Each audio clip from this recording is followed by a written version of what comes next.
તમે કઈ રીતના લોકોને માર્ગદર્શિત કરો છો બીજા કરતાં અલગ? બીજા કન્સલ્ટન્ટમાં અને તમારા કન્સલ્ટેશનમાં શું ફરક છે? આવો એક ક્વેશ્ચન મને કરવામાં આવ્યો. નમસ્તે વિદ્યાર્થી મિત્રો, વાલી મિત્રો, હું છું doctor Jaysinh Parmar, international career councillor.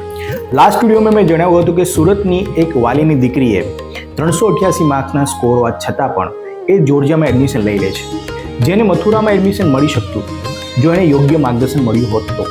આવું ઘણા બધા સ્ટુડન્ટ સાથે થતું હશે અને અમે એટલા માટે જ તમને કહી રહ્યા છે કે તમે પ્રોપર ગાઈડન્સ લો. તમે પ્રોપર ગાઈડન્સ લેશો તો તમને ખ્યાલ આવશે કે મને અહીંયા ગુજરાતમાં એડમિશન નથી મળી રહ્યું તો મને શું યુપી કે બીજા કોઈ સ્ટેટમાં, એમપી છે, કોઈ ઉત્તરાખંડ છે, પશ્ચિમ બંગાળ છે, આવા કોઈ પણ સ્ટેટની અંદર એડમિશન મળી શકે? અને એ મળી શકે તો એની પ્રોપર ચેનલ શું છે, પ્રોપર ગાઈડલાઇન શું છે, મને ત્યાં એડમિશન કેવી રીતે મળશે?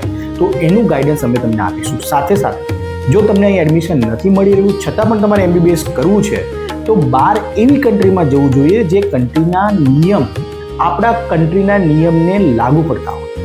જેમ કે FMGના નવા નિયમો 2021માં જે ચેન્જ થયા છે એનું યોગ્ય રીતે પાલન થવું ખૂબ જરૂરી છે, જે ઘણા બધા કન્ટ્રી નથી કરી રહ્યા અને વારંવાર તમે પેપરમાં જોતા હશો, વાંચતા હશો કે આ નિયમના અભાવે બાળકો કેટલા હેરાન થઈ રહ્યા છે.